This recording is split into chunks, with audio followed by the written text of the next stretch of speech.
हमारे चैनल से जुड़ने के लिए YouTube पर लिम्रा एजेंसी सब्सक्राइब करें। कि दुनिया में जितनी महफिलें होती हैं, शादी की महफिल हो या कोई भी महफिल हो, हर महफिल में बेहतर वो महफिल होती है जिसमें अल्लाह और उसके रसूल का जिक्र हो। तो उस महफिल में आने वाला अदब का ख्याल रखे कि अदब के साथ हमें वहां जाना चाहिए। हमारी निगाहों में ताबे नजारा नहीं है, हम देख नहीं सकते,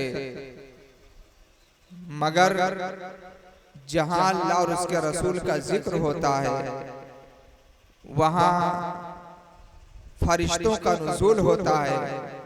और सिर्फ फरिश्तों का ही नहीं, बल्कि हम सुन्नियों का ईमान है कि मेरे आका सल्लल्लाहु अलैहि वसल्लम तशरीफ लाते हैं।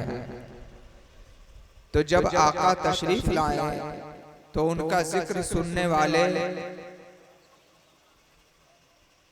इस तरह से बैठे रहे कि सर पे टोपी ना हो, सतरे औरत खुला रहे, अदब का मकाम ना हो, अदब का ख्याल ना हो, तो ये अच्छा रहेगा? हमारे ख्याल से अच्छा नहीं रहेगा, है ना भाई? अच्छा एक बात बताओ, यहाँ जितने लोग बैठे हैं सब लोग बताएं, मिंबर रसूल पर जितने लोग बैठे इनकी तवज्जो चाहता हूँ।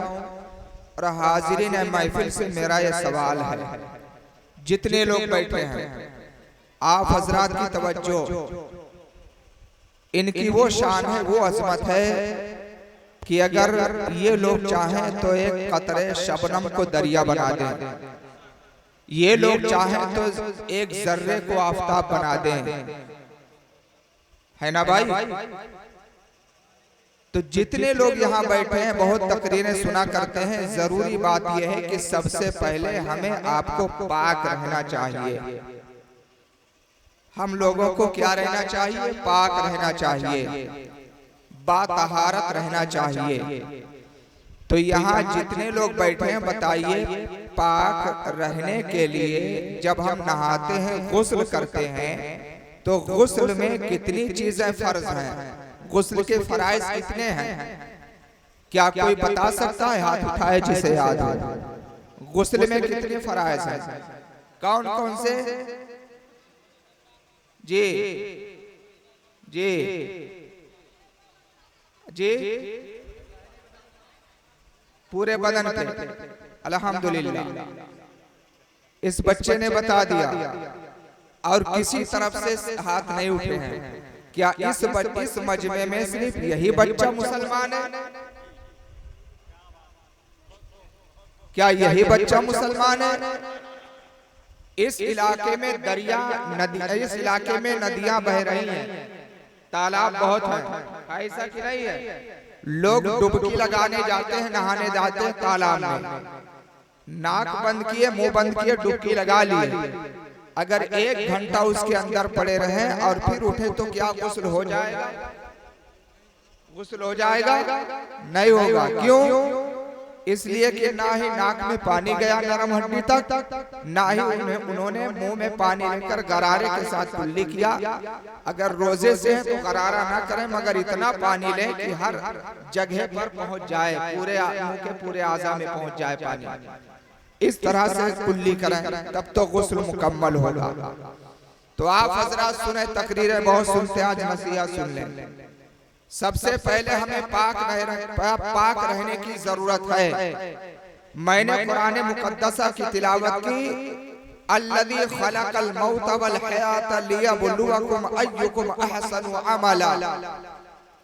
इसका तर्जमा, इसका मतलब ये है कि अल्लाह ने हमें आपको मौत और जिंदगी अता फरमाई ताकि हम आजमाए जाएं, जांचे जाएं कि हम में से किसने कितना अच्छा अमल किया। अल्लाह ने हमें किस लिए पैदा किया? ताकि हमें आजमाए कि हम में से किन लोगों ने कितना अच्छा अमल किया है। जानदार है, जानदार है कि नहीं है? घोड़ा जानदार है, गधा जानदार है, कुत्ता बिल्ली जानदार हैं, भेड़ बकरियां जानदार हैं। और अल्लाह कह रहा है कुल्लु नफ्सिन जायक़तुल मौत, हर नफ्स को मौत का मजा चखना है। तो खुले लफ्जों में कह लीजिए जितनी जानदार चीजें हैं सबको एक दिन मौत का मजा चखना है, मौत आएगी सबको। तो इंसान को भी मौत आती है, जानवर को भी मौत आती है, मगर ना घोड़े से पूछा जाएगा कि ऐ घोड़ा बता तूने दुनिया में क्या किया है, ना ही गधा से पूछा जाएगा, ना ही भेड़ बकरियों से पूछा जाएगा कि बताओ तुम लोगों ने कौन सा अमल किया, क्या नहीं किया, कितना चराए, कितना खाए, मालिक का हुक्म माना कि नहीं पूछा जाएगा। हजरत इंसान से पूछा जाएगा। इंसान जब इंतकाल करेगा तो उससे पूछा जाएगा कि तुमने दुनिया में क्या किया है। मैदान महशर में उससे एक एक जर्रे, एक एक काम का हिसाब देना होगा कि नहीं होगा? बताओ भाई, हाथ उठाकर देना होगा कि नहीं होगा? हम सबको अपने अमाल को देखना है। अल्लाह इरशाद फरमा रहा है फमन यअमल मिस्काल ज़र्रतिन खैरन यरा व मन यअमल मिस्काल ज़र्रतिन शर्रन यरा। तूने दुनिया में जो जर्रा बराबर नेकी की होगी वो भी तेरे सामने होगा, जर्रा बराबर बुराई की होगी वो भी तेरे सामने होगा। तो ऐ लोगों सुनो, मैं आपसे कहना ये चाहता हूँ कि जब हमें इस दुनिया से जाने के बाद अल्लाह को हिसाब देना है, अल्लाह की बारगाह में अमाल पेश करना है कि हमने कितनी अच्छाइयाँ की है, कितनी बुराइयाँ की है, तो हम वो काम क्यों ना करें कि हमारी जिंदगी, दुनियावी जिंदगी भी सवर जाए और कब्र भी रोशन हो जाए, हश्र भी अच्छा हो जाए। और जब मुझसे सवाल किया जाए कि तू दुनिया से क्या लेकर आया है, तो हमारे बोलने से पहले फरिश्ते खुद जवाब दे दे कि ऐ परवरदिगार, इस बंदे ने तेरे हबीब की सुन्नत पर अमल किया है और तेरे नबी के उसूल पर जिंदगी गुजारी है जिससे तू राजी हो जाए। तो हम क्यों ना ऐसा काम करें कि हमारे अमाल अच्छे हो जाएं? क्यों ना ऐसा काम करें? हुजूर ताजुल शरिया को जानते हैं ना? यहाँ जितने लोग बैठे हैं अल्हम्दुलिल्लाह सब ताजुल शरिया के चाहने वाले हैं और सब नारा भी लगाते हैं, बस्ती बस्ती करिया करिया। लगाते कि नहीं लगाते हैं? सब बस्ती बस्ती करिया करिया का नारा लगाते हैं। हुजूर ताजुल शरिया के एक मुरीद खास ने बताया जो आपकी बारगाह में हमेशा खिदमत के लिए रहा करते थे।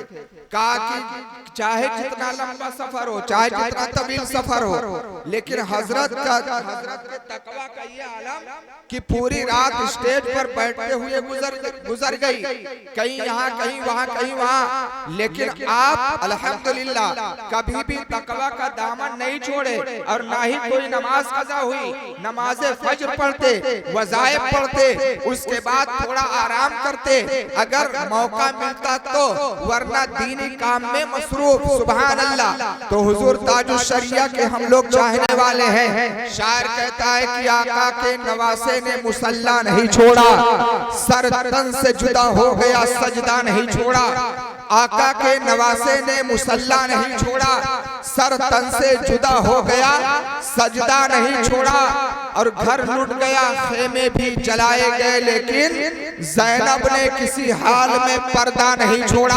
और ये आखिरी शेर है, इसका इस्तकबाल आपको अच्छे अंदाज में करना है और ये सबूत देना है कि हम ताजुल शरिया के चाहने वाले हैं और उनके तकवा का हम जो है इकरार करते हैं कि हाँ वो मुत्तकी थे। सुभान अल्लाह। तो आप हजरात अपने हाथों को उठाकर कह दे या रसूल अल्लाह। और बेहतर मुनासिब तो ये समझता हूँ कि यहाँ से लेकर वहाँ तक जितने लोग बैठे हैं सब लोग खड़े हो जाएं और खड़े होकर इस शेर को सुनाएं और सुभान अल्लाह बोलते रहे। सुभान अल्लाह का माना है अल्लाह तू पाक है। क्या माना है? ऐ अल्लाह तू पाक है। तो जितने ताजु शरिया के चाहने वाले हैं, मैं गुजारिश करता हूँ अल्लाह के वास्ते सब लोग खड़े हो जाएं और खड़े होकर इस शेर का इस्तकबाल करें कि आका के नवासे ने मुसल्ला नहीं छोड़ा, सर तन से जुदा हो गया, सजदा नहीं छोड़ा, और खुशतर वो मेरा पीर बरेली का है अख्तर, खुशतर वो मेरा पीर बरेली का है अख्तर, हमें जिसने कभी भी दामने तकवा नहीं, जिसने कभी भी दामने तकवा नहीं छोड़ा, खुशतर वो मेरा पीर बरेली का है अख्तर, जिसने कभी भी दामने तकवा नहीं छोड़ा। आप हजरत बैठ जाएं। अल्हम्दुलिल्लाह हजरत, मैं ये चाहता था कि आपके अंदर का जज्बा देखो कि आप क्या सही मानों में सुनने के लिए आए हैं। तो अल्हम्दुलिल्लाह आप सुनने के लिए आए हैं। बस मेरी तकरीर 5 मिनट सुने, उसके बाद मैं अपनी जगह लेता हूँ। देखो यहाँ जितने लोग बैठे हैं, मैं सबसे एक बात अर्ज करूंगा कि हम लोग इस दुनिया में चंद दिनों के लिए आए हैं। कितने दिनों के लिए? 4 दिनों के लिए, समझ लीजिए, चंद दिनों के लिए। खूब अच्छी तरह से मेरी गुफ्तगू सुने। कितने दिनों के लिए आए हैं? चंद दिनों के लिए। देखो पहले बच्चा पैदा होता है, बच्चा पैदा हुआ, समझ में आया कि बच्चा जिंदा है तो बड़ी खुशी मनाई गई, और अगर इत्तेफाक से बच्चा मुर्दा पैदा हुआ तो गमगीन हो गया माहौल। ऐसा होता है कि नहीं होता? माहौल गमगीन हो गया। अच्छा, बच्चा पैदा हुआ, जिंदा है, फिर उसके बाद जवान हुआ, फिर उसके बाद बूढ़ा हुआ, फिर उसके बाद उसे मौत आई। अहले स्टेज तवज्जो दें। पहले बच्चा पैदा हुआ, उसके बाद जवान हुआ, उसके बाद बूढ़ा हुआ, तकरीबन 100 साल जिंदा रहा, 80 साल 70 साल जिंदा रहा, उसके बाद मौत आई, इंतकाल किया। अब बात समझ में आ गई कि पहले जिंदगी है, बाद में मौत है। बात समझ में आई कि नहीं आई? लेकिन कुरान कह रहा है, अल्लाह का इरशाद है, मैंने तुम्हें मौत और जिंदगी दी ताकि आजमाओ। तो मौत का जिक्र पहले, जिंदगी का जिक्र बाद में। गौर से सुनो, इधर मेरी तरफ तवज्जो दो। मौत का जिक्र पहले किया अल्लाह ने, जिंदगी का जिक्र बाद में किया। अच्छा, नबी की हदीस सब लोग सुनते हैं, सुनते हैं कि नहीं सुनते हैं? सब लोग सुनते हैं कि जब किसी कब्रिस्तान से गुजरो जहां मोमिनीन दफन हो, मुस्लिम की कब्रिस्तान हो, है ना भाई?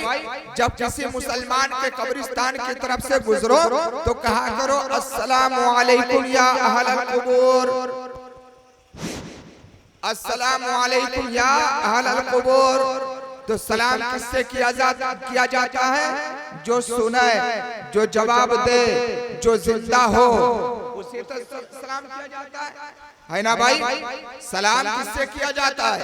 जो सुने, जवाब दे, उसी से सलाम किया जाता है। तो जब कब्रिस्तान से हम गुजरते हैं तो उस कब्रिस्तान में किसी को 1 दिन पहले दफन किया गया, किसी को 10 दिन पहले दफन किया गया, किसी को 5 दिन पहले दफन किया गया, किसी को 1 महीना पहले दफन किया गया। ऐसा है कि नहीं है? ऐसे ही दफन किया जाता है। लेकिन उसी कब्रिस्तान में कोई 200 साल से दफन है, कोई 500 साल से दफन है। लेकिन अल्लाह के रसूल ने ये नहीं कहा कि 5 दिन वाले के पास जाकर कहो सलाम वालेकुम, 2 दिन वाले के पास जाकर कहो सलाम वालेकुम। अल्लाह के रसूल ने कहा ऐसे ही कह दो सलाम वालेकुम या अहलल कुबूर, ऐ कब्र वालों तुम पर अल्लाह का सलाम हो, अल्लाह का सलाम हो। ऐसा है कि नहीं है? ऐसे ही कहा। तो उलमाए कराम से पूछिए क्यों कहा गया? इसलिए कहा गया कि जब मुर्दे को जो है मैयत को कब्र के हवाले कर दिया जाता है, कब्र में दफन कर दिया जाता है, तो अब जब कब्र में जाने वाले लोग निकल आते हैं, फिर पटरा लगा दिया जाता है, उसके बाद मिट्टी डाल दी जाती है। अब लोग वहाँ से चले आते हैं घर।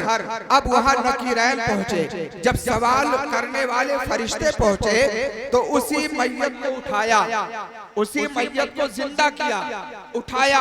उठाने के बाद सवाल किया गया, अगर उसके अमाल अच्छे हैं, जवाब दे दिया उसने, तो उसकी कब्र जन्नत का हिस्सा बन जाया करती है, कयामत तक अपनी कब्र में आराम से रहेगा, उसे जिंदगी मिल गई। अगर वो बुरा है, अमाल बुरे हैं, तो कयामत तक के लिए उसके कब्र में अल्लाह का अज़ाब नाजिल कर दिया जाता है, उसी कब्र में वो रहेगा। ऐसा है कि नहीं है? जिंदगी मिल गई तो पहले मौत दी अल्लाह ने, उसके बाद जिंदगी दे दी। अब जिंदगी कयामत तक, कयामत के दिन उठाया जाएगा, कब्र से हर किसी को निकाला जाएगा। ऐसा है कि नहीं है? कयामत के दिन कब्र से निकाला जाएगा, सब निकलेंगे। अल्लाहु अकबर। तो अब बात समझ में आ गई हो तो कह दे सुभान अल्लाह।